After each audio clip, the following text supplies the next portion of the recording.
Jumpa lagi bersama saya Tira. Tentu jam ini adalah jam Anda di rumah sedang berkumpul, barangkali dengan keluarga, acara makan malam bersama. Perlu kita ketahui bahwa esok hari tanggal 23 Juli adalah merupakan Hari Anak-anak Nasional. Yang terjadi saat ini banyak masih menyisakan persoalan-persoalan yang menyedihkan tentang kondisi anak-anak kita di Indonesia. Karena saya ada di Bali, tentu saya juga menyikapi hal-hal yang terjadi sempat di Bali. Dalam perayaan Hari Anak Nasional kali ini baru saja telah terjadi juga hal yang sangat menyedihkan tentang penelantaran anak di bawah umur yang ditinggalkan di pinggir jalan di Denpasar oleh pasangan daripada ibu kandungnya. Dan anak ini ditemukan dan sudah dirawat di rumah sakit dengan kondisi patah kaki. Tentu hal ini sangat menyedihkan sekali ya, saudara-saudara yang ada di rumah, bahwa sebuah kejadian ini dilakukan oleh orang terdekat, yaitu orang yang sehari-hari bersama si anak tersebut. Untung saja si pelaku sudah ditangkap oleh kepolisian dan ternyata juga ibu kandungnya sendiri tidak mempunyai kekuatan untuk bagaimana cara menyelamatkan anak tersebut. Ya. Kemudian di belahan provinsi lain di Indonesia juga terjadi hal-hal yang menyedihkan. Yang saya baca berita hari ini bahwa ada anak yang memang dibullying oleh kawan-kawannya sendiri, kawan-kawan seumurnya untuk dipaksa menyetubuhi kucing.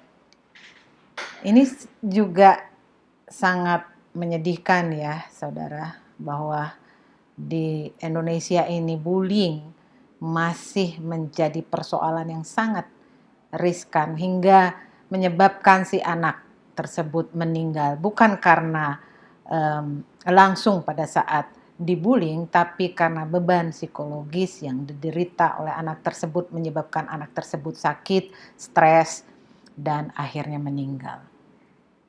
Tentu hal ini tidak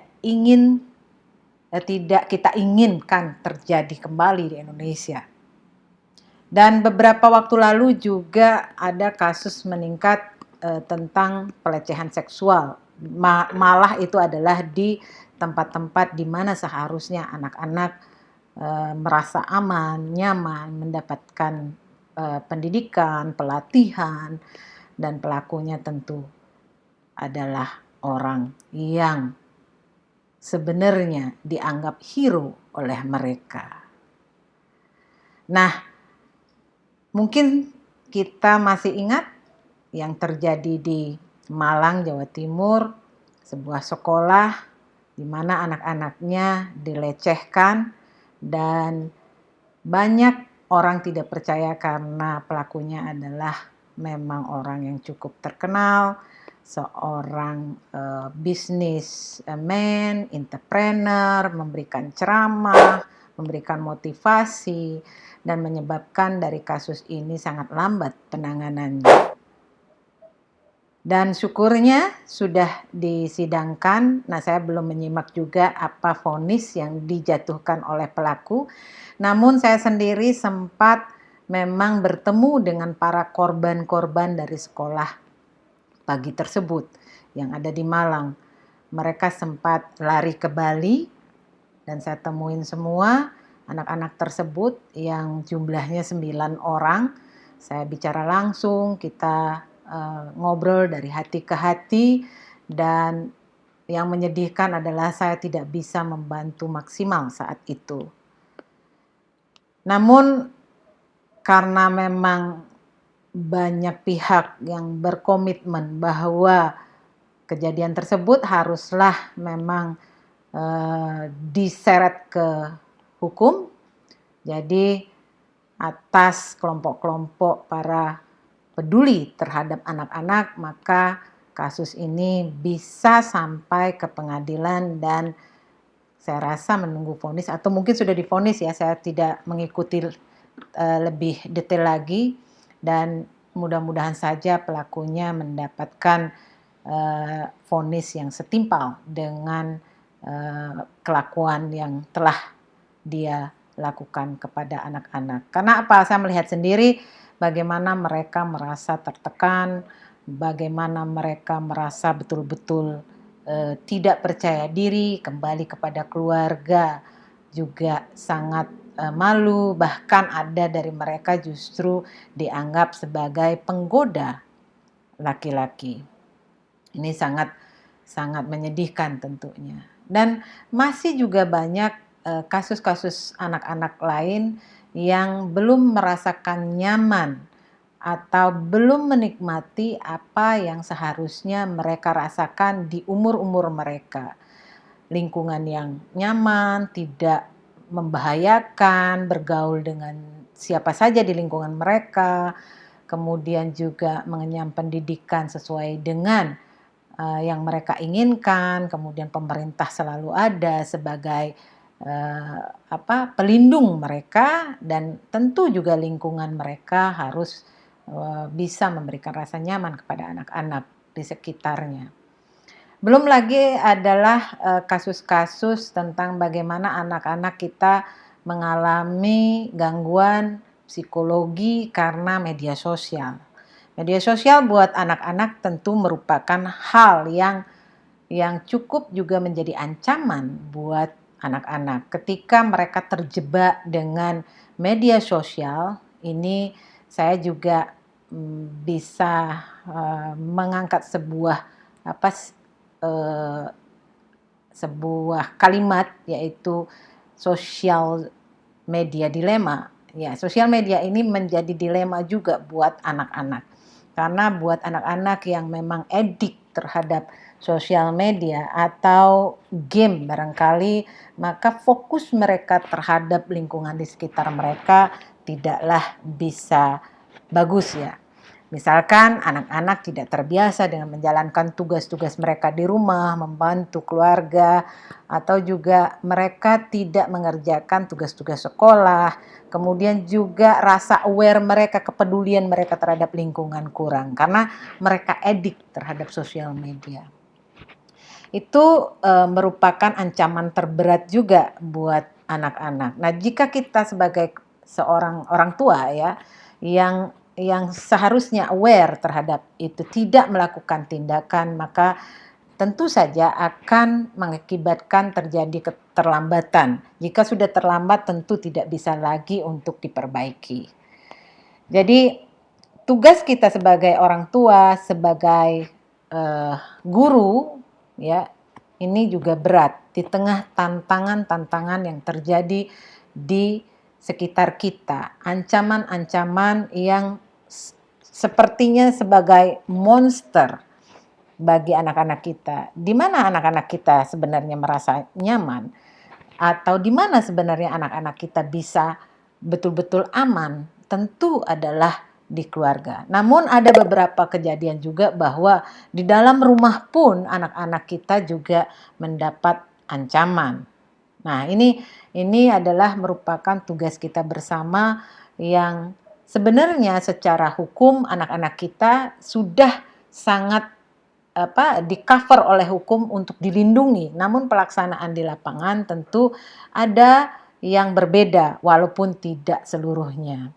Maka dari itu banyak sekali sudah digaungkan tentang sekolah ramah anak, desa ramah anak, dan hal-hal lain yang ramah anak. Ini betul-betul harus lebih banyak diciptakan untuk bisa benar-benar membawa brand ramah anak itu betul-betul bisa dipercaya oleh masyarakat, dan itu memotivasi juga kita semua bahwa brand ramah anak itu harus kita betul-betul ciptakan karena sudah di branding. Branding ini sebagai bentuk motivasi saya rasa untuk semua pihak. Jika memang ramah anak, kota juga ya, kota ramah anak ya. itu perlu betul-betul dilaksanakan brand tersebut. Dan beberapa bulan lalu banyak juga kejadian ya di kota maupun di desa tentang begal payudara anak. Ini juga perlu kita waspadai ya, bahwa di jalanan sekarang banyak terjadi begal. Tidak seperti mungkin di usia-usia saya waktu anak-anak, bahwa kemana saja masih aman, kemana saja kita naik sepeda merasa nyaman, buat laki-laki maupun anak perempuan ya. Nyaman-nyaman saja kita berani keluar naik sepeda sendiri. Namun sekarang terasa sangat mengerikan karena kita tidak tahu di jalanan ketika anak-anak kita sendiri itu bisa saja menjadi korban begal. Bukan mau menakut-nakuti, tapi kita harus waspada.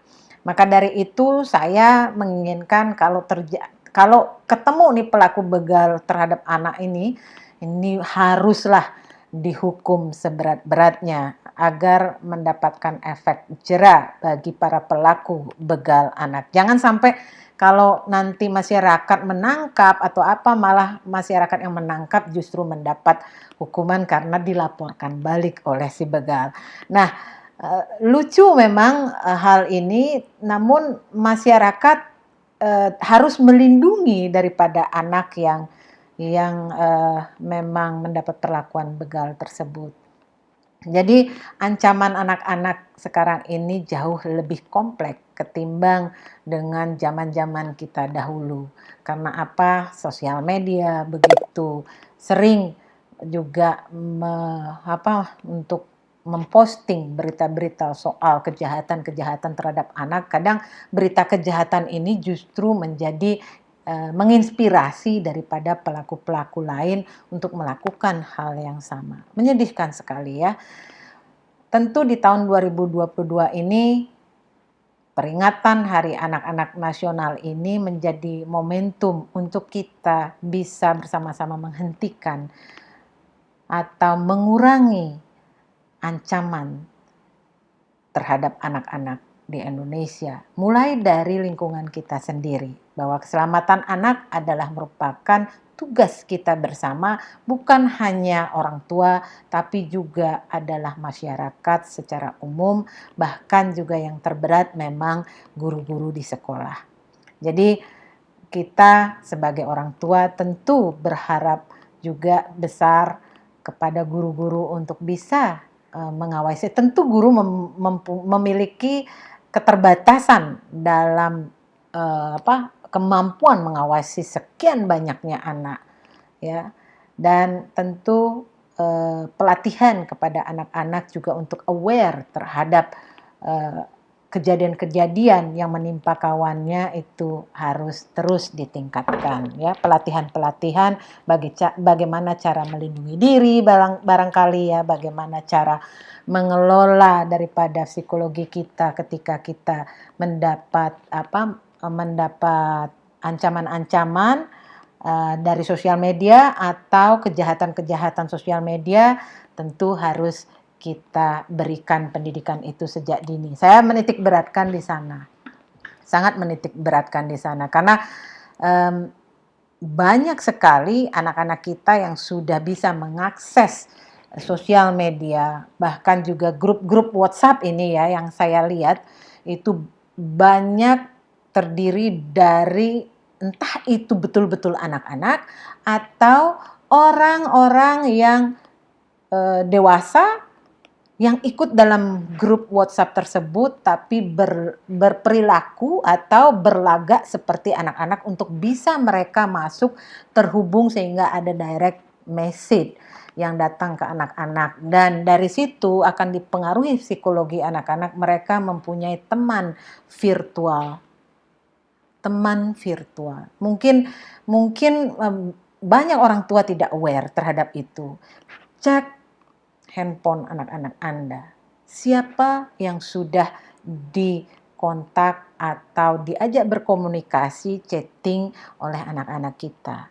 Karena tidak menutup kemungkinan mereka bisa melakukan chatting atau kontak seolah-olah mereka sangat dekat dengan anak-anak seusia mereka, padahal yang diajak berkomunikasi adalah orang dewasa. Di situ akan dipengaruhi psikologinya dan akan di-guiding anak-anak kita untuk melakukan hal-hal yang tidak diinginkan. Sekali lagi, handphone, sosial media masih merupakan dilema buat anak-anak kita. Saya menitik beratkan di sana. Jadi kepada seluruh anak-anak Indonesia, anak-anak di Bali, saya ucapkan selamat Hari Anak-anak Nasional, tentu dengan harapan agar pemerintah juga memberikan perlindungan yang benar-benar untuk anak-anak kita. Tidak hanya dengan membuat undang-undang saja, tapi kemudian harus disiapkan siapa yang akan menjadi pelaksana daripada undang-undang tersebut untuk bisa benar-benar mengupayakan agar anak-anak kita aman dari segala lini. Demikian bincang-bincang kita pada malam hari ini. Sekali lagi selamat Hari Anak-anak Nasional.